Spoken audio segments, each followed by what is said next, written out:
Somewhere above an endless silver-blue ocean, a single bird glides with wings stretched so wide they barely seem to move. The air is soft tonight, carrying the scent of salt and the whisper of a faraway storm. You might think the bird is alert, scanning the horizon for food or land, but something else is happening. Its eyes close, just for a moment, then open again, then close once more, longer this time. Yet the wings keep steady, the path remains true. This is no accident, this is an ancient skill, a gift shaped by millions of years, the art of sleeping without falling, a silent wing beat over an endless ocean. You can almost hear it if you let your mind quiet down. The hush of feathers slicing through the night air. No engine, no rush. Just the rhythm of wing against wind. Each movement looks so effortless, like a sigh. Out here, far from any shore, there is no tree to perch on, no rock to rest. The bird's journey is measured not in hours, but in the patient count of wing beats. And in between those beats, a story is quietly unfolding, one that begins where land ends. Sometimes I think about how different the ocean looks from above. From a bird's view, the water isn't just water, it's a shifting mirror, reflecting both moonlight and memory. The bird moves as if guided by a map, stitched into its very bones. And yet somewhere in that graceful motion there's a secret. The kind that makes you wonder how much of this flight is conscious choice, and how much is the quiet work of instinct taking over. It's easy to forget how fragile this moment is. A sudden gust, a hint of rain, and the perfect balance could be broken. But nature has written its own rules here. The wings keep steady, the head stays low, and the bird floats between worlds, the one where it's awake and the one where it drifts away. What's strange is that from the surface of the sea you'd never know. If you were a sailor looking up, you'd only see a shadow crossing the moon, not the truth hidden in that shadow. The truth is that this flight is not just movement, it's survival, wrapped in the gentleness of a dream. And as the horizon swallows the day, the bird continues. The air cools, the stars sharpen, and something even stranger is about to begin. The strange moment a bird's eyes begin to close in the air. It happens so slowly that even if you were watching closely, you might miss it. The eyelid lowering like a curtain against the night. Just one side at first, then a flicker on the other. To us, closing your eyes mid-flight feels unthinkable. But here it is as natural as breathing. This isn't sleep the way we know it. It's more like a careful bargain between safety and rest. I've always thought that there's a kind of courage in this act. To allow yourself to drift when there's nothing holding you but air. To trust that your body knows what to do. Birds have learned to do this without losing control, without falling. It's a slow surrender, but one they can pull back from in an instant if danger comes. The body remains in motion. Wings still rise and fall, even when the mind slips into quiet. You could almost believe the wings have their own mind. The muscles remember the shape of every glide, every turn, every wind shift. Even when one eye closes, the other stays sharp, watching the world with a calm that feels almost ancient. This is the beginning of what scientists call unihemispheric slow-wave sleep, though the bird never thinks of it in such terms. For the bird, it's simply life, an old rhythm passed down through countless migrations. It's an art perfected in the air where stopping is not an option. And as the stars wheel overhead, the rhythm continues, one half awake, one half dreaming, yet always moving forward. The mystery that puzzled sailors for centuries. Long before science named it, sailors had stories. They would watch birds far from land, flying for days with no sign of rest. Some swore the birds were spirits, others said they fed on the wind, but the strangest thing they noticed was this. Sometimes the birds looked as if they were sleeping. Imagine being on a wooden ship, the sea roaring beneath you, and looking up to see a bird with its eyes half closed, yet flying straight as a compass line. The sailors would tell each other, "It dreams while it flies." They didn't know how right they were. It was a riddle without an answer in those days. How could something so delicate keep balance in the air while drifting into sleep? Even now the image is almost magical. No ropes, no anchors, just the trust of the wind to hold you up. That trust has a cost and an elegance. Sometimes I wonder if the sailors ever envied the birds, to live without needing to stop, to move through the world without losing your path, even while your mind wandered elsewhere. It's the kind of freedom most people never taste. And perhaps that is why these stories stayed alive in seafaring tales, because they were more than observations. They were little fragments of longing for a kind of rest we can only imagine, watching seabirds vanish into the horizon without landing. There's a moment when a bird becomes so small against the distance that it's almost part of the horizon itself. To a watcher, it feels like the bird is being pulled into the sky's edge. But in truth, the bird is simply continuing past the point where human eyes can follow. In these moments, the bird is both present and gone. It is in our world and also in a place only it knows, gliding into currents we cannot see. Perhaps this is the way sleep feels for them. A quiet departure into a space no one else can enter. The sea below is not an obstacle, but a companion. The bird reads its ripples, the scent of its spray, even in its half-sleep. Each tiny shift in wind is a word in a language only the bird understands, and so, without touching down, it moves further from our sight, yet never loses its way. We humans often think of journeys as something we begin and end with pauses in between. For these birds, there is no such pause. The movement and the rest happen together, woven into one endless motion. And somewhere beyond that thin horizon line, the bird will keep going, carried by both the air and the quiet pull of its own need to rest. A whisper of wind against feathers like a lullaby. If you've ever fallen asleep on a train or a boat, you know the way motion can cradle you. For a bird in flight, the wind itself becomes the cradle. It strokes the feathers, lifts the body, rocks it ever so slightly, just enough to let the mind release its grip. There's a softness in this moment that's hard to describe. The world feels far away, yet still there, holding you. The wind is constant, like a gentle hand on your shoulder, reminding you you're safe enough to rest. This is where the bird's half-sleep begins to deepen. You might think the sound of the wind would keep it awake, but for the bird, that sound is comfort. It's the same sound it's known since its first flight, a song of survival that has become a song of rest. Every feather listens, every muscle knows its part, and just as a lullaby can carry a child into dreams, the wind carries the bird. It hums through the hollow bones, it folds around the body, and it says without words that the journey can continue without full wakefulness.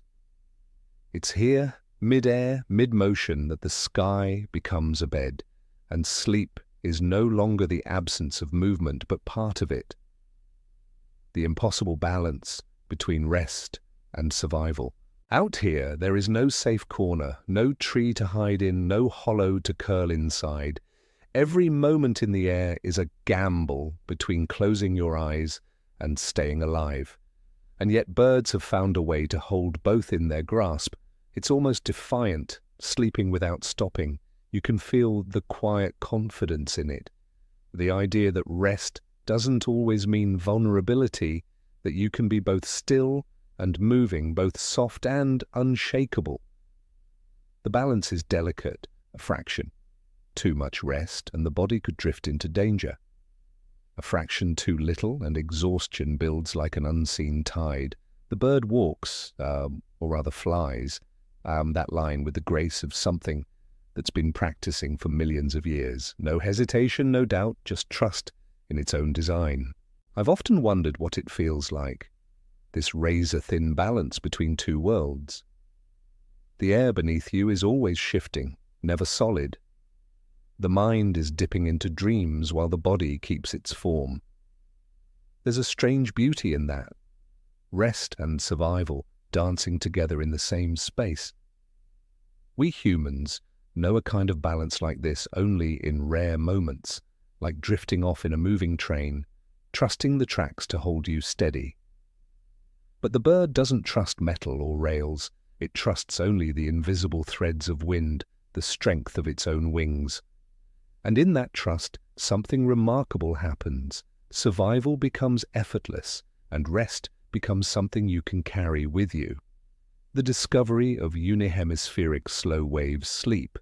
It sounds like something from a science fiction novel, but it's as real as the feathers on a gull's back. Unihemispheric slow-wave sleep, the name scientists gave to the half-awake, half-asleep state that keeps these birds alive in the air. One hemisphere of the brain slips into deep rest, while the other remains alert. You can picture it, one eye closed, the other scanning the sky. It's a split that seems unnatural to us, yet it's nature at its most clever. No pause button, no total shutdown, just a quiet shifting of the mind so that one part can dream while the other keeps watch. This discovery wasn't easy. It took tiny sensors, long migration studies, and patience to prove what sailors had suspected for centuries. And when the data came back, it was humbling. Birds were resting thousands of miles from land without losing control, not drifting, not falling, just gliding. It makes you think about the human mind. Could we ever learn to rest like this, to split awareness so we could guard ourselves and still recover our strength?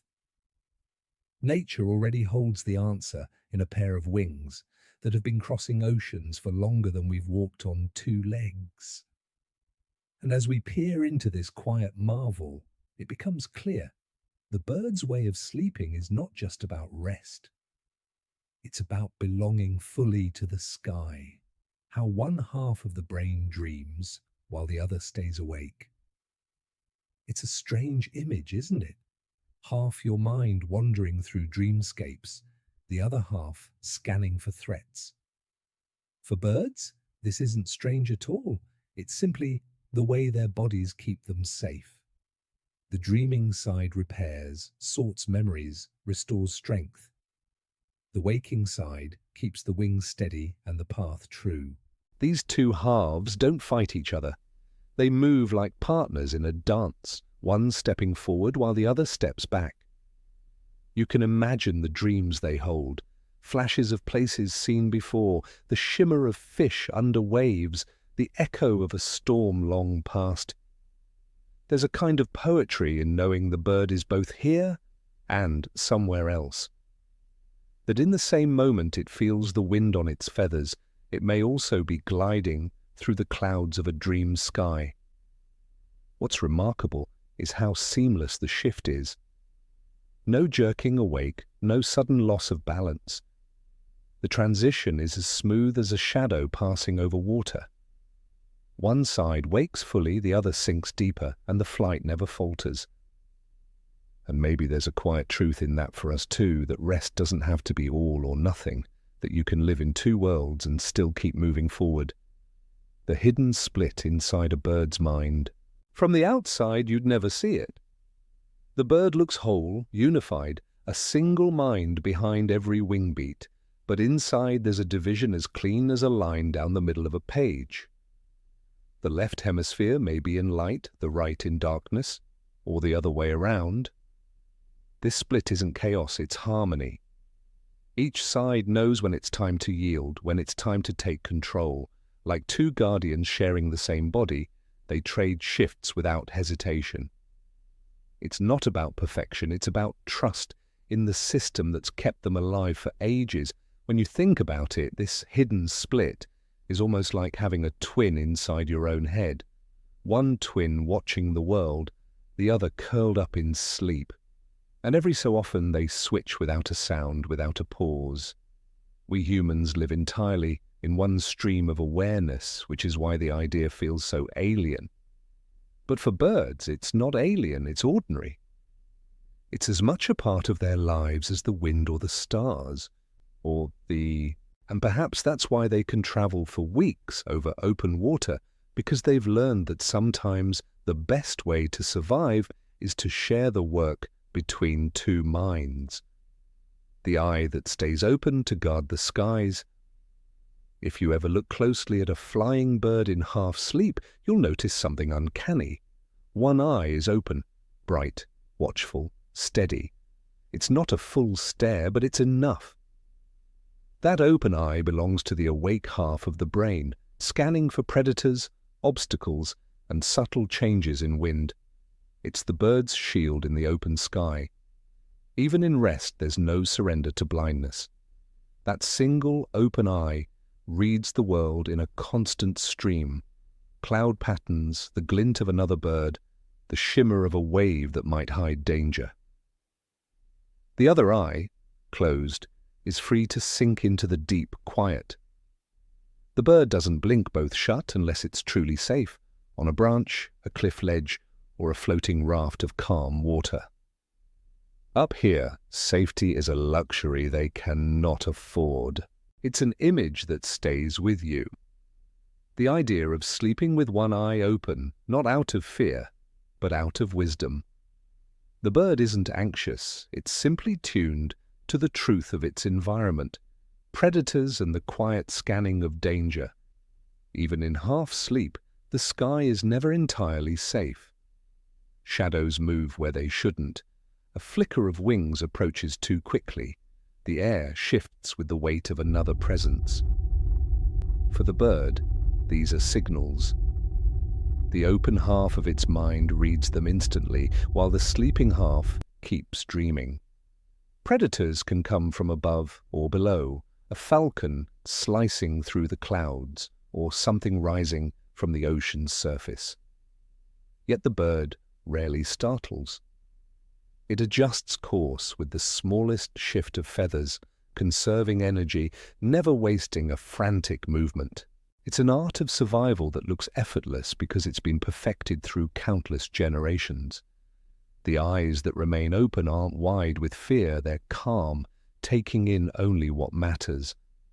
Danger is not a constant panic, but a passing pattern in the wind, and sometimes danger isn't about predators at all, it's about the weather turning suddenly, or the currents changing in ways that could lead to exhaustion. The watchful mind scans for all of it. Every moment the wings are in motion. This constant low-level awareness is what makes sleeping in the sky possible. Without it, the journey would end long before the bird reached the safety of land. Why sleep became a survival tool, not a weakness. In our world, sleep is often seen as vulnerability, a time when we lower our guard. But for a bird in endless flight, sleep is not weakness. It is a tool, as sharp and necessary as its wings. If they refused to rest until they reached land, most would never survive the journey. Muscles would weaken, reflexes would slow, navigation would falter. Instead, evolution shaped a compromise. Keep one part awake, let the other restore itself, and keep moving. In a way, this kind of sleep is more resilient than ours. It refuses to choose between safety and recovery. It demands both. The bird's body has learned to use sleep as fuel, feeding each mile of the journey with just enough restoration to keep going. This changes how we think about rest. Maybe it isn't something separate from action. Maybe it's woven into the action itself, hidden in plain sight, The bird is living proof that you can be resting and moving at the same time. And when you think about it like that, you realize perhaps the greatest strength is not staying awake forever, but knowing how to rest without stopping, navigating invisible roads in the air. While one half of the brain sleeps, the other is busy following paths we can't see. To us, the sky looks open and empty, but to a bird, it is full of invisible roads, currents, thermals, wind patterns, laid out like a map, only it can read. This map isn't written on paper, but in sensation. The tilt of the wind against a wing, the faint scent of a distant coastline, the position of the stars. These are the road signs. Even in half sleep, the bird follows them with precision. What's fascinating is that they don't just react to the wind, they anticipate it. Like a sailor adjusting the sails before a gust, they make subtle changes to their flight before the shift happens. It's instinct mixed with memory. Some of these roads are seasonal, appearing only at certain times of year. The bird carries this calendar inside it, as much a part of its being as its heartbeat. Even when the mind drifts into dream, the body stays on course. And so while the rest of the world sleeps below, the bird glides along highways of air that no human eye can ever truly see. The magnetic map that guides them in darkness. Long before satellites or compasses, birds had their own navigation system, one hidden inside their very bodies. Tiny magnetic particles embedded in their cells allow them to sense Earth's magnetic field like an invisible grid stretching across the globe. This sense is always active, even in half sleep. While one hemisphere dreams, the other aligns with the magnetic pull, guiding the bird's path as surely as if it were following glowing lines in the air. Scientists believe this sixth sense is linked to the eyes, letting the bird actually see the magnetic field as patterns of light and color. Imagine drifting in the night sky, your vision filled with shimmering lines pointing you home. In darkness over the open ocean, this magnetic guidance becomes essential. There are no mountains or coastlines to follow, no familiar trees or rivers. Only the pull of the earth itself, felt deep in the body, steady and constant. It's humbling to think that while we look at the stars for direction, these birds may be looking at something entirely invisible, yet just as certain. The role of stars as a celestial compass. When the night is clear, the sky offers another gift, the stars. Birds use them the way ancient navigators once did, tracking the slow wheel of constellations across the heavens. Even in half sleep, their eyes catch these patterns. The North Star holds its place, while others drift in their circles. Over generations, birds have memorized these celestial movements, embedding them in instinct. It's not learned in the way we study maps. It's inherited, a gift passed through the lineage of flight. What's striking is that this method works even when the wind changes or the magnetic field shifts slightly. The stars remain steady, a fixed frame to measure the world against, and the bird, even with one hemisphere resting, can still follow their quiet guidance. There's a kind of romance in this, knowing that a creature so small can cross entire oceans simply by looking up, by trusting the same sky that we do, though we read it differently.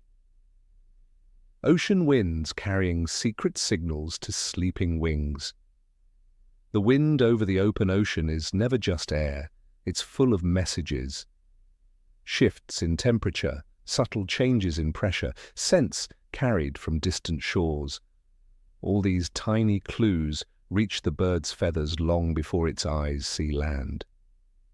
Even in half sleep, the awake side of the brain reads these signals. A small lift under one wing might mean a warmer current ahead. A faint, salt-heavy gust could hint at a brewing storm. These are not just sensations, they're instructions. What's remarkable is how the bird's body responds without thought. A slight tilt of feathers, a minor change in wing beat, and it adjusts its course. The sleeping side never stirs, as though the body itself is fluent in the language of wind.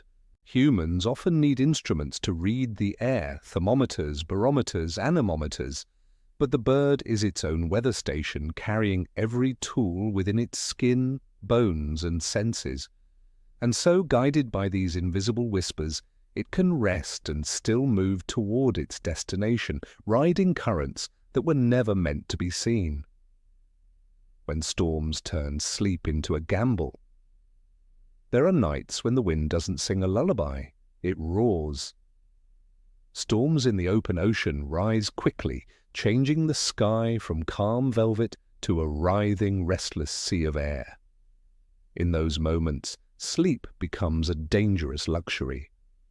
A sudden gust can tilt a bird off balance, lightning can disorient, heavy rain can weigh down feathers. The awake hemisphere must take full control, sometimes forcing the sleeping half to rouse earlier than planned. It's a test of instinct and endurance. The bird can't outfly the storm completely. It must move with it, finding safer currents within the chaos. This means shorter rest, sharper reflexes, and constant adjustments. What's fascinating is how they never panic. Instead of fighting the wind, they bend to it, letting it shape their path without breaking their journey. That flexibility is as important as strength. And when the storm finally passes, the bird slips back into half sleep, reclaiming the rest it lost, as though nothing ever happened. How young birds learn to drift in the air. This skill isn't mastered in a single flight, it's learned over time. Young birds watch their elders, flying close enough to mimic the subtle shifts in wing and body. At first, their attempts at half-sleep are clumsy, short-lived. The younger ones often try to keep both eyes open for the entire flight, unwilling to trust themselves to rest. But exhaustion teaches them faster than anything else. Slowly, they learn the art of letting go just enough. Mentors in the flock may not teach in the way we imagine, but they lead by example. A young bird sees an older one gliding effortlessly, one eye closed, and understands this is how you survive the long crossing. There's something touching in that, how a skill so complex can be passed on without words, without lectures, only through shared movement in the sky. And by the time these young travelers make their first migration alone, they carry with them the silent wisdom of generations. Practice flights that blur the line between waking and dreaming. Before a bird ever attempts to sleep mid-ocean, it practices closer to home. Over lakes, coastlines, and open fields, it learns how to drift just enough to rest without losing control. These early flights are short, but they plant the seeds. During practice, the awake hemisphere keeps a tight hold, but little by little, it allows the other side to dip into slow-wave sleep. The sensation is strange at first, like standing with one foot in sunlight and the other in shadow. Mistakes happen. A sudden drop in altitude, a wobble in balance, but each error teaches the bird more about how to merge rest with motion. It learns that trust is as important as skill. Dreams may even start appearing in these early trials, faint flashes of food, places, and sky patterns. The bird begins to understand that dreaming doesn't mean disconnecting entirely. By the time the real migration comes, those trial flights have blended waking and dreaming into one smooth, unbroken motion. The strange dreams of migration. Half asleep in the sky, a bird's dreams are not like ours. They are stitched from fragments of places it has been and places it is heading toward. The glint of sunlight on a wave, the shape of a coastline seen once before, the smell of a distant forest. Scientists believe these dreams help reinforce memory, reminding the bird of landmarks, star patterns, and wind currents. It's as if the mind is rehearsing the journey even while the wings are in motion.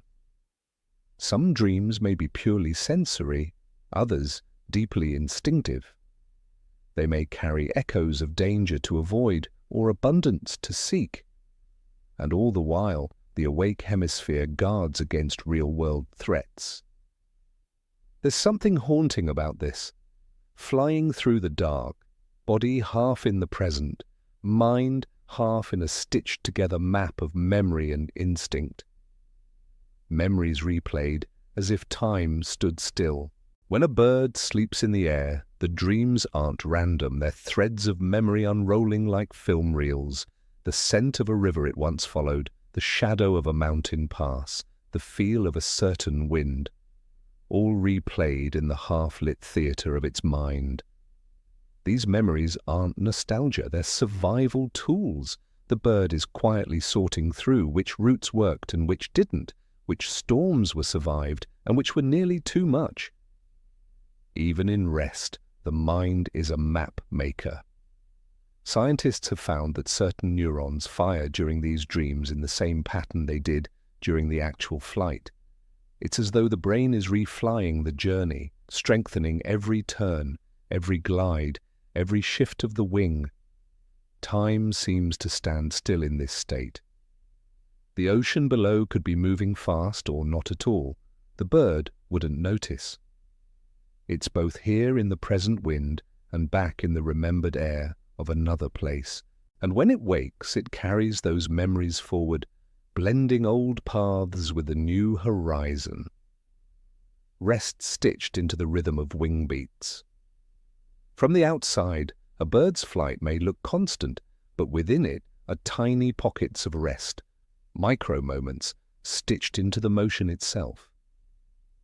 The wings rise and fall with mechanical grace, each beat buying another second of endurance. Half the brain drifts away, but the body's rhythm remains loyal to the journey. The steady motion acts like a metronome, lulling the resting hemisphere deeper into slow-wave sleep while keeping the other side focused. It's not unlike rocking in a hammock. You sway without effort, and the gentle repetition tells your body it's safe to let go. The bird has turned that sensation into a survival strategy. Even the timing of the wing beats can change depending on the stage of rest. Slower, broader glides during deeper moments. Quicker beats when the awake half senses subtle changes in the air. And so, without ever stopping, the bird manages to weave rest into the very heartbeat of its flight. Energy saved by letting go of full consciousness. Staying fully awake burns energy, constant scanning, constant thinking. By surrendering half the brain to rest, the bird saves precious fuel for the miles ahead. It's not laziness, it's efficiency honed over ages. In deep migrations, the difference between making it to land and falling short is measured in these small savings. A bird that wastes too much energy on constant vigilance may not survive the final stretch. Half-consciousness becomes a form of budgeting. The awake hemisphere handles the essentials: balance, navigation, predator awareness. The resting half handles repair, memory, and recovery. Neither wastes more than it must. This is why many species can fly for days without feeding, because they've learned that rest and economy go hand in hand. A sleeping brain consumes less, leaving more for the muscles that keep them airborne. It's a lesson hidden in plain sight that sometimes the most powerful act is not pushing harder, but knowing when to release control. Why full sleep is rare in the open sky. Closing both eyes in the air is a luxury few birds dare to take. Full sleep means giving up all awareness, and over the ocean that's a risk too great. The sky is never entirely still. Even in calm weather, there's the possibility of sudden change. A stray gust, an approaching predator, an unexpected flock. These can happen without warning. Full sleep leaves no one at the helm. For this reason, most birds save deep bilateral sleep for the safety of land or water, when they can truly surrender without consequence. Until then, they make do with the delicate compromise of half rest. It's a trade-off. They sacrifice the deepest levels of recovery for the sake of survival, but in doing so, they ensure they'll live to reach the places where full sleep is possible. And when that moment comes, when both eyes finally close, it's not just rest, it's the completion of a promise kept to themselves through every mile of the journey. The cost of closing both eyes mid-flight. In rare moments, a bird may close both eyes in the air, but this decision carries a price. It can only happen in certain conditions: smooth wind, open skies, no predators in sight. Even then, it lasts seconds at most. Those seconds are stolen moments where the bird surrenders entirely to the weightlessness of flight. But if the air shifts or a shadow passes, the risk is immediate. A brief lapse can mean drifting off course, losing precious altitude, or failing to notice danger until it's too late. That's why these moments are rare treasures, not habits. When both eyes open again, there's a sharp return to awareness. The awake mind sweeps the horizon, reassessing, recalibrating. The heartbeat quickens, the wings adjust. The dream is set aside for the discipline of survival. It's a reminder that in the sky, freedom always comes with a price, and safety is never a guarantee. Collisions and the instinctive flicker of awareness. In the open sky, collisions are rare, but not impossible. Migrating birds sometimes share the air with others, crossing invisible highways high above the ocean. Even in half-sleep, the awake hemisphere stands guard.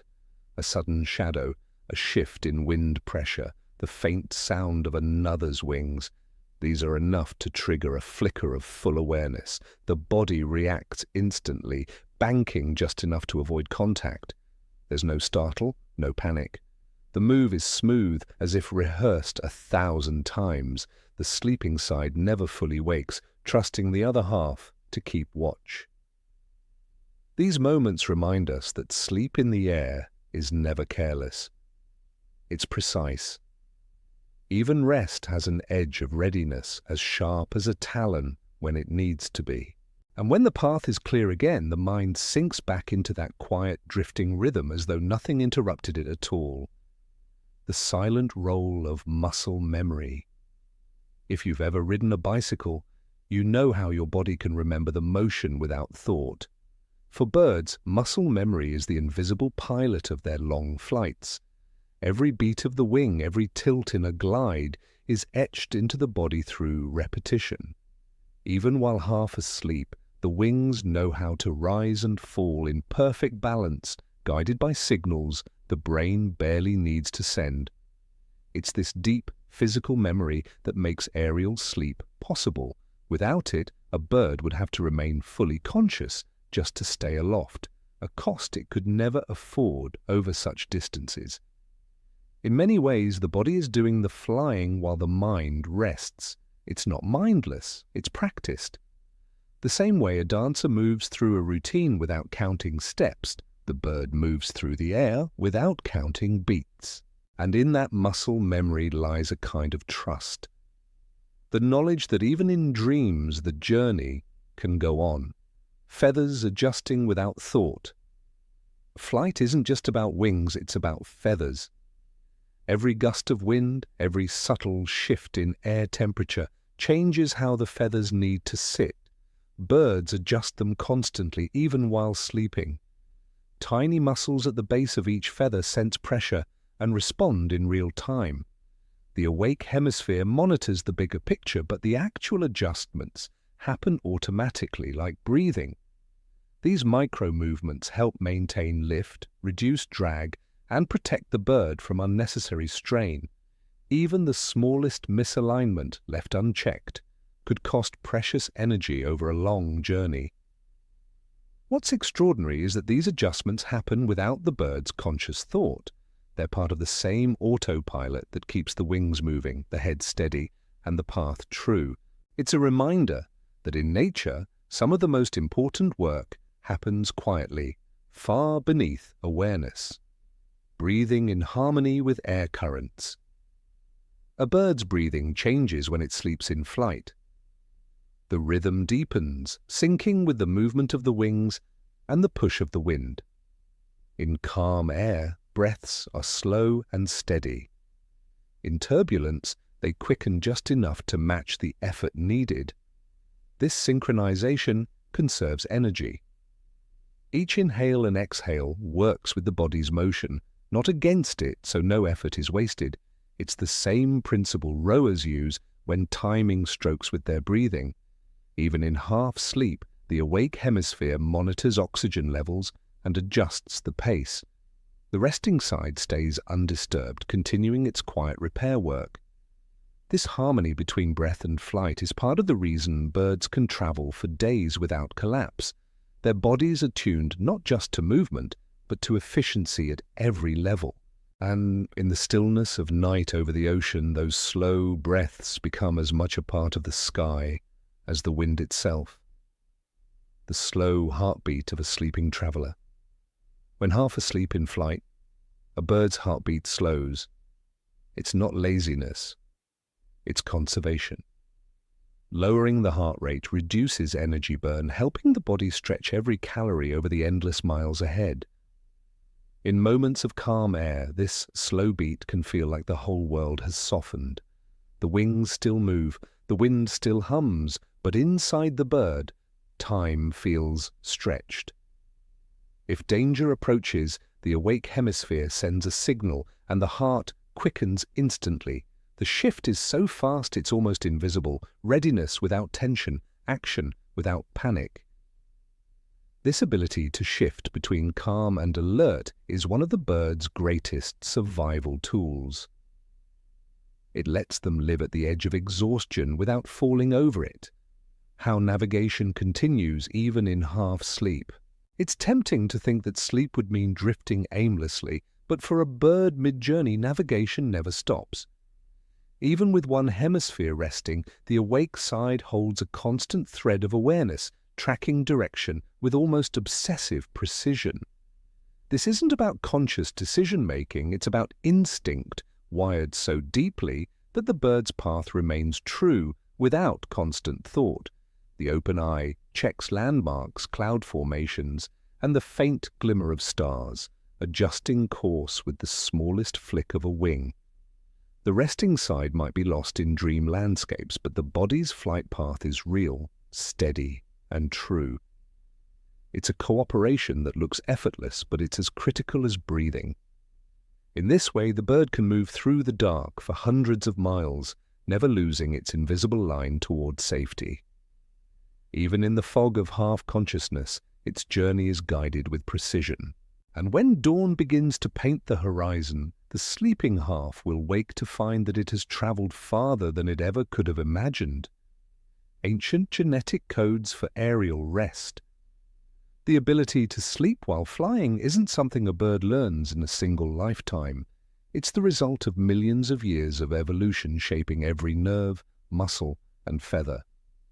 Somewhere deep in its DNA lies the blueprint for uni-hemispheric sleep, muscle memory in flight, and the instinct to scan for danger, even with one eye closed.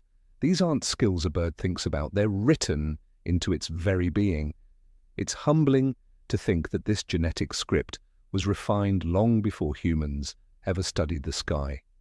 Generation after generation, only those who mastered the art of sleeping mid-air survived the most punishing migrations. The result is a traveler perfectly adapted to life without solid ground. A bird born today carries the same coded instructions as its ancestors from centuries ago. It's nature's way of passing down survival, not through words or lessons, but through the quiet inheritance of instinct. Evolution's quiet gift to long-distance flyers. Not every bird can sleep on the wing. This gift belongs mostly to those who must cross vast stretches of ocean or desert without rest stops, frigate birds, swifts, albatrosses. Evolution didn't give them this skill as a luxury, it was necessity.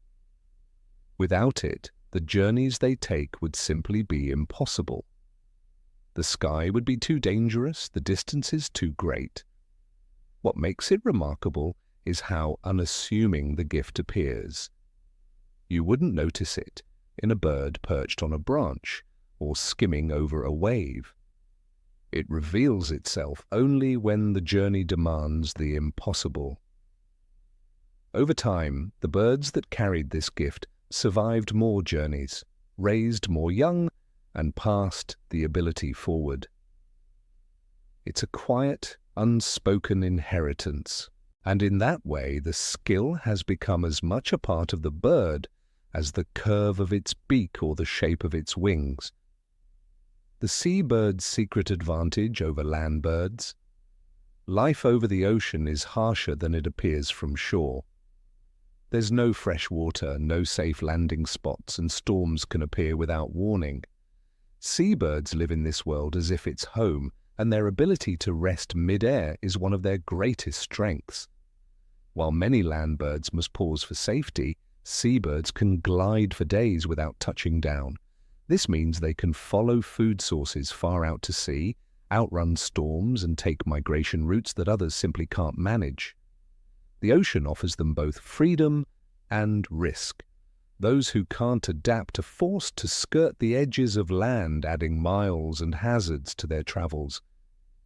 But the seabird's quiet skill, sleeping while flying, lets it move straight across the heart of the sea. It's a directness that saves time, energy, and sometimes life itself. It's a reminder that in nature, the greatest advantages aren't always visible. They're often hidden in the way a creature rests, breathes, and moves when no one is watching, crossing continents without touching Earth. There are migrations so vast that they defy imagination, journeys from one hemisphere to the other with no landfall in between. Some birds will spend weeks in the air, the ocean stretching endlessly below. In that time, they will see storms rise and fade, sunsets bleed into sunrises, and entire weather systems shift beneath them. They will sleep in fragments, dream in mid-air, and navigate by senses most of us can't fathom. Every mile is paid for in precision, tiny energy savings, seamless coordination between sleeping and waking halves, perfect use of wind and current. To complete such a crossing without touching Earth is to exist in a world entirely apart from ours. Land becomes a memory, a destination, not a constant companion. The night sky as both bed and blanket. When the sun slips beneath the horizon, the air changes. It cools, smooths, and wraps around the bird like a soft, invisible fabric. The night sky becomes more than just a backdrop. It becomes a place to rest. The darkness offers a kind of shelter. Fewer predators roam here, and the stars create a steady ceiling under which the bird can drift in half-sleep. The sky feels larger but somehow safer. It's as though the bird carries its own bed across the heavens.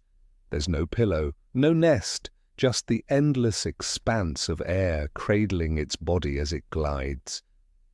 In the quiet of night, every sound is amplified, the faint whistle of wind through feathers, the distant crash of waves far below.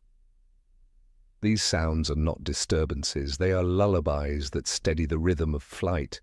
And so, wrapped in the stillness, the bird sleeps without landing, the sky itself serving as both home and haven. Lunar light guiding soft glides. The moon's light doesn't just brighten the path, it shapes it. For a bird in the night sky, moonlight can reveal subtle patterns on the water, shadows of clouds, and even the shimmer of far-off land. A bright moon allows for longer, steadier glides. The awake hemisphere can see farther ahead, reading the landscape with ease, while the resting side stays in deep, undisturbed sleep. When the moon is full, the bird's path feels almost ceremonial. The glow spreads across its wings, painting silver edges along each feather. The air itself seems calmer, more predictable. Even when the moon is just a sliver, its position in the sky becomes a compass point. The bird knows exactly where it should be, measuring its course by the slow drift of that pale light. In this way, the moon becomes both guide and guardian, lighting a road across the darkness where the bird can dream without fear. Darkness, filled with hidden winds. Not all guidance comes from light. In the absence of the moon, the bird relies on another set of cues, the feel of winds that rise only at night. These currents are gentler, cooler, and carry scents farther than they travel by day. The awake side of the mind listens to the air, picking up patterns that reveal the presence of distant shores or weather systems. The sleeping side continues its quiet work, untouched. Some of these winds flow like invisible rivers, stretching for hundreds of miles. Once the bird finds one, it can ride it for hours, resting without effort. These nighttime winds are less turbulent, allowing for longer stretches of uninterrupted half-sleep. It's one of the reasons many birds prefer to migrate under the cover of darkness. And in that darkness, what seems empty to us is full of paths only they can feel. How the open ocean became a cradle for sleep. It seems strange at how can a place so vast, so empty, become a cradle. But for a bird, the open ocean offers something land rarely does: uninterrupted space. No mountains to dodge, no forests to weave through, no sudden human lights to confuse the path. Here the horizon is pure. The bird can settle into long, gentle glides, letting the resting hemisphere sink deeper while the awake side does its quiet work. The steady rhythm of the waves below acts like a slow heartbeat, syncing with the bird's own. It's not the sound of danger, it's the pulse of the world beneath it. In this cradle, time stretches. Hours pass without change, allowing the body to recover, even as the miles slide away beneath its wings. It's a reminder that rest doesn't always require stillness. Sometimes it's found in the most constant of motions. The invisible clock inside a bird's body. Even without a watch, the bird knows when to rest and when to wake more fully. Inside its body is a finely tuned clock, circadian rhythms that guide its sleep, its hunger, and its readiness to fly.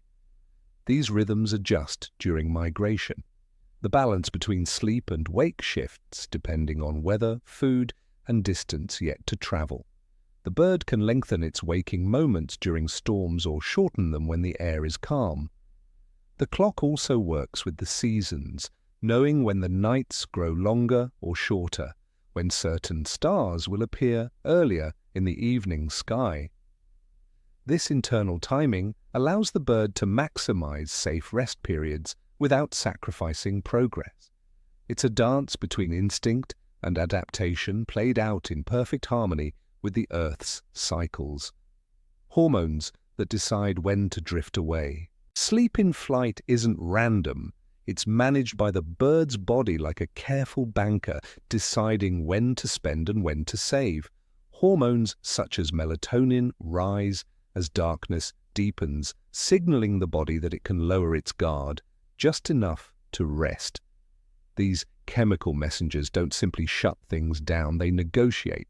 They work with weather conditions, light levels, and energy stores, deciding the safest moments to slip into half-sleep. On turbulent nights, the balance tips toward alertness, even if the body is tired. On calm, moonlit flights, hormones encourage longer rest periods, letting the brain repair itself mid-air. It's remarkable how these internal signals adapt to the unpredictable. A shift in cloud cover, a change in wind, and the body responds instantly, sleeping or waking as needed. This is nature's autopilot, not mechanical, but chemical, guiding the bird through the delicate dance of safety and recovery. The delicate trade between hunger and rest. Every long-distance flyer knows the pull of two competing needs, food and sleep. In migration, There's never enough time for both in abundance. The bird must decide, do I keep flying toward the next feeding ground, or do I rest now to have the strength later? When food is plentiful ahead, the bird can afford to rest more often in the air, conserving energy for the final sprint. But if prey is scarce, the awake hemisphere extends its hours, searching the surface of the water for flashes of movement. Sometimes hunger wins. The bird will cut rest short to dive or skim for food, trusting that another stretch of calm sky will allow it to recover. It's a constant calculation, done not in thought, but in instinct, balancing survival in the present with survival in the days ahead. And so, hunger and rest weave together in a shifting pattern, never truly separate, never fully at peace. Dreams that sharpen hunting skills. Scientists have discovered something remarkable. Dreaming isn't just a side effect of rest. In birds, dreams often replay hunting sequences, the dive toward a fish, the angle of wings in a sharp turn, the timing of a strike. These dreams act as practice sessions. Neural pathways strengthen with every replay, making real-life hunting faster and more precise. Even in half sleep, the bird is preparing for the moments when speed and accuracy mean survival. What's haunting is how vivid these dream rehearsals can be. The bird may not know it's dreaming, but its body responds. Tiny muscle twitches, subtle wing adjustments in the dark. It's the same principle human athletes use when they visualize performance. The mind rehearses so the body can execute flawlessly when it counts. And for a bird over endless water, these dream lessons could be the difference between arriving hungry and arriving strong. Sleep as a rehearsal for survival. Beyond hunting, dreams in flight also rehearse navigation. The bird may replay the curve of a coastline, the flicker of a particular constellation, the feel of a thermal rising over open sea. These rehearsals strengthen spatial memory, allowing the bird to make split-second decisions even when weather hides familiar cues. It's not simply remembering, it's preparing for challenges yet to come. The sleeping hemisphere runs these drills while the awake side keeps watch. The two halves work like partners, one sharpening the tools, the other holding the shield. In this way, sleep is not a pause in survival, it's an active part of it. Every moment of rest is an investment in the bird's ability to handle what comes next. It's almost poetic, dreaming of the future while flying through the present. Tiny micronaps hidden in daylight flight. While nighttime offers longer stretches of half sleep, daylight brings something different. Micronaps. Just seconds long, these tiny rests are scattered throughout the day, taken in moments when the sky is clear and danger is distant. The bird may close one eye for 3 or 4 wing beats, letting that hemisphere dip into a quick reset. The other half stays fully alert, scanning for predators and keeping course. Over hours, these micronaps add up, providing the brain with enough relief to keep functioning at peak precision. It's a strategy that turns even busy daylight hours into an opportunity for recovery, making every moment of the journey count. When land finally comes into sight, after days of nothing but sea and sky, the faintest shadow on the horizon becomes a beacon. The awake hemisphere notices it first, a slight change in color where the water meets the air, a darker smudge that doesn't move with the waves. The bird adjusts course almost instinctively, even if the resting side is deep in dream. That speck will grow with every wing beat until it becomes coastline, cliffs, trees, safety. There's no sudden rush, the pace stays steady. Energy is precious till the very last mile. But something shifts in the rhythm, the glides lengthen, the body feels lighter. For a moment the bird may allow itself a fuller breath, a deeper rest, knowing that the end of this stretch is close. The air carries the scent of land, soil, vegetation, warmth, rising from rocks. And soon the long blue emptiness is behind it, replaced by the steady welcome of solid ground, the first deep sleep after days in the air. When the bird finally lands, the relief is physical. Muscles loosen, the constant background work of balancing in flight disappears. For the first time in days, it can close both eyes without fear. This full sleep is heavy, unbroken. No open eye scanning the horizon, no one hemisphere guarding the other. The body surrenders completely, every feather settling into stillness. Dreams in this state are different, slower, deeper, untethered from the constant hum of the wind. It's a kind of rest the bird cannot risk over the ocean, and it takes it in long, luxurious stretches. The recovery is swift but thorough. Within hours, the bird's energy stores rebuild, muscles repair, and the mind resets. And when it wakes, the first act is often to feed, then rest again, repeating the cycle until the next leg of the journey calls. Why not all birds share this gift? Sleeping in flight is not universal. Many species lack the neurological design for unihemispheric sleep or the physical build for long, gliding travel. For them, migration must be broken into stops, each one chosen carefully for safety. These birds live by a different rhythm, flights punctuated by landings, feeding, and full rest. It's a strategy that works in regions rich with stopover sites, but it limits their routes.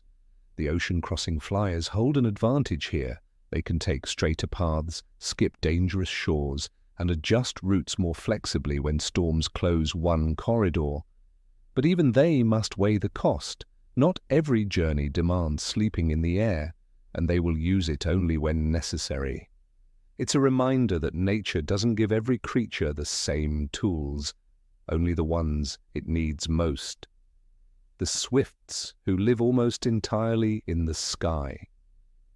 Among all birds, swifts are perhaps the most extreme. They spend the vast majority of their lives aloft, eating, drinking, even mating in the air. Landing is rare, and often only to nest. Swifts have mastered the art of aerial rest. Their half-sleep is so efficient that they can remain airborne for months at a time, following insect swarms across continents. They ride high-altitude currents, using them as invisible conveyor belts. In these smooth lanes, rest comes in long stretches, dreams flowing uninterrupted while the body drifts forward. It's a lifestyle that blurs the line between flying and living. For a swift, the sky isn't just a path, it's home. And in their endless loops above the earth, they carry the purest form of what it means to be a creature of the air. Tales from scientists who followed them. Tracking a bird that sleeps while flying is a challenge of its own. Scientists have used tiny, lightweight sensors, no heavier than a raindrop, to record brain activity, wing beats, and flight paths. These devices reveal patterns once only guessed at. Hours of half-sleep over the ocean, micro-naps during daylight, seamless transitions between dreaming and scanning for danger. Some researchers followed migration routes for years, piecing together the invisible highways of air that these birds know by heart. Their maps show arcs across oceans, spirals over thermals, and sudden detours around storms. Each data point confirms what sailors once only suspected, that a bird can truly rest without stopping mile after mile, tracking dreams with tiny brain sensors. When researchers first fitted birds with lightweight brainwave monitors, they weren't sure the devices would survive the journey. Yet the results were worth the risk. They captured the living proof of sleep mid-flight. The data showed clear patterns, slow wave activity in one hemisphere, while the other stayed fully alert, alternating in a perfect rhythm across hours of continuous flight. Even more surprising were bursts of rapid eye movement, suggesting that birds dream in the air just as they do on land. The dreams often occurred during smooth glides, when the body needed the least active control. Scientists began to see these dreams not as random, but as part of the bird's survival toolkit, reinforcing navigation and foraging skills while miles from shore. It was the first time technology confirmed what sailors' eyes had suspected for centuries, that rest and movement could share the same moment in the open sky. Data that revealed the half-sleep truth. Before these recordings, many believed that birds might simply take turns resting within a flock, one gliding while the others stayed alert. But the data told a different story. Each bird carries its own built-in division of labor. The alternating hemispheres allow a single bird to manage both vigilance and rest without relying on its neighbors. This independence explains how solitary travelers can cross oceans alone. The patterns were strikingly consistent: minutes of right brain rest, minutes of left brain rest, repeated like clockwork. Even when weather disrupted flight, the alternation resumed the moment conditions allowed. These findings reframed our understanding of bird migration. The sky wasn't just a space to cross, it was a habitat designed for living, even in partial sleep. And it hinted at something deeper, that the line between wakefulness and dreaming is far more fluid than we thought. The shock of finding birds sleeping in storms. One of the most unexpected discoveries was that some birds continue half-sleep even in rough weather. While the awake hemisphere manages turbulence, the resting half refuses to yield its moments of recovery. The brain doesn't shut down entirely during these storms, it adapts. Rest periods shorten, switching sides more frequently, but they remain essential.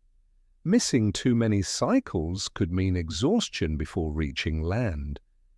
This ability to hold on to rest even amid chaos may be one of the reasons long-distance flyers can survive journeys that would drain other species entirely. It's a reminder that resilience is not about avoiding difficulty, it's about maintaining what you need most, even when the world shakes around you. And for these travelers, sleep is as vital as air, and just as constant. How migration rewires the brain's need for rest. During migration, the bird's sleep patterns change dramatically. Outside of these journeys, it may take longer, deeper rests on land. But once the great flight begins, its brain shifts into a mode built for endurance.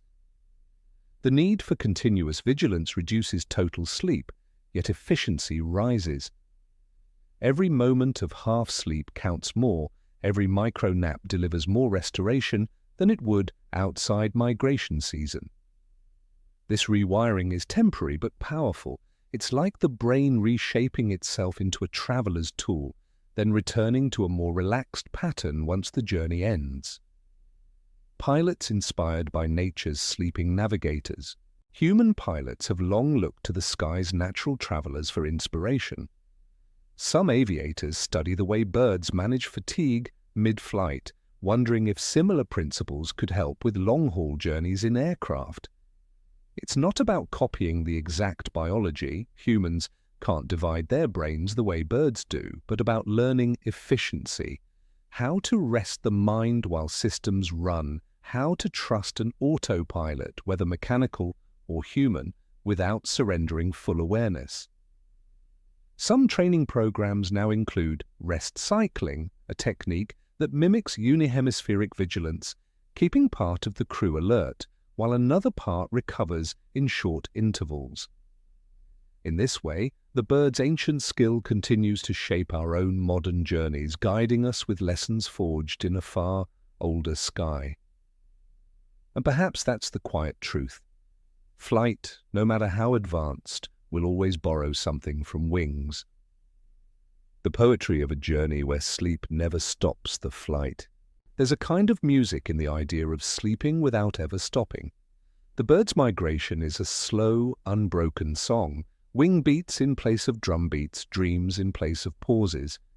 Each mile becomes a note, each night sky a chorus of stars singing the way forward.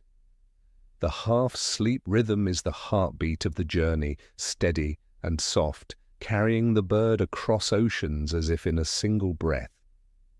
It's not a race. The beauty is in the continuity, the idea that rest and movement can share the same space without cancelling each other out.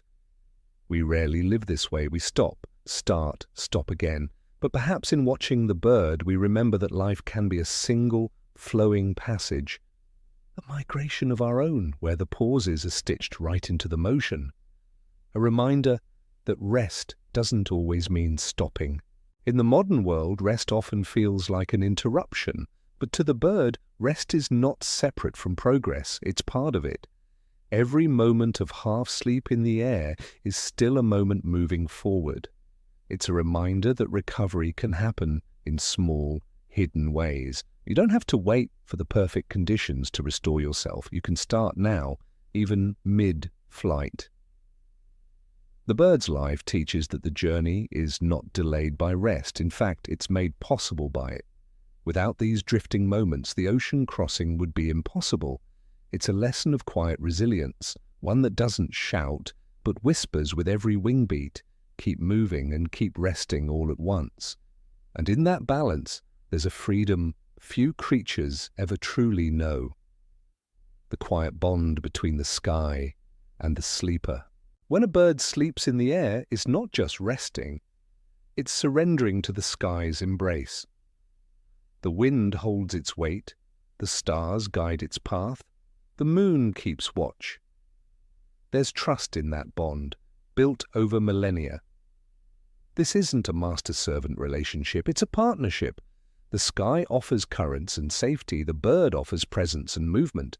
Together, they cross the great distances between seasons, between worlds.